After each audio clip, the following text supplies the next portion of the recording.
હારી એમ બધા મને ઓળખે છે સાના મના રહ્યો ને બકુલભાઈ હા તૈયાર થઈ ગયા હા એટલે બોલો તમે તો તૈયાર થઈ ગયા હું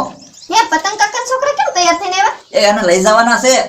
પણ ભોળા દાદાનું વ્યવહાર જોવા જવામાં પતંગ કાકા છોકરાનું શું કામ છે લે ગડા દાદાનો ફોન હતો ઈ કે છોકરાને લેતા આવજો એમ એટલે બેન મેં કહી દીધું મેં કીધું તમારે આવવાનું છે ઠીક અને ઈ શું કરો બકુલભાઈ બચત બેંક માંથી પૈસા કાઢું તો તમારે પૈસા લેવા જો હે હું હા તે લેવા જ પડશે ને ભાઈ આપણી બચત બેંક લેતા એ હારું પાક ખાવા જોહે ને ન્યા તો તમે બચત બેંક માં ભેગા કરો વાપરતા વધે તો એમાં નાખી દેવી પણ તમારે ક્યાં તાણ છે તે બચત બેંક માં ભેગા કરો તો બકુલભાઈ અમને પૈસા કાઢી ગયો હા લાય લાય લાય લાય લ્યો પણ આમાં તો સિક્કા હાવ થોડાક જ કખડે હું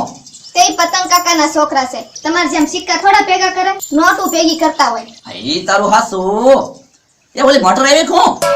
ના ના બકુલભાઈ મોટે હજી ના આવી ઠીક ઠીક ઠીક હવે એક કામ કરીને હું બચત બેંક માંથી કાંઈ પૈસા નથી કાઢવા હું બેઠો નહીં હું પૈસા લઈ લઈશ બસ એ હારું આવજો અને આમ જવો હવે પાછા નહીં આવતા સીધા મોટરે જ આવજો એ હા હા હા તને કહું હા મેં એની બચત બેંક બદલાઈ લીધી પણ એવું શું કામ કર્યું મારી બચત બેંક માં છે ને રૂપિયો ને 2 રૂપિયા 2 મહિનાથી નાખું તો 60 રૂપિયા હશે આ એની બચત બેંક માં હશે ઝાઝા એટલે ફોડવા દે હો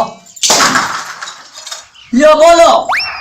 2 3 7 રૂપિયા જ નીકળ્યા જોયું તમે છોકરાને છેતરવા ગયા તો તમે છેતરાઈ ગયા ને બોલો લ્યો પતંગ કાકા છોકરા હોશિયાર છે હું મારા 60 રૂપિયા લેતા ગયા અને 7 રૂપિયા મુકતા ગયા હવે મારે કેવું કોને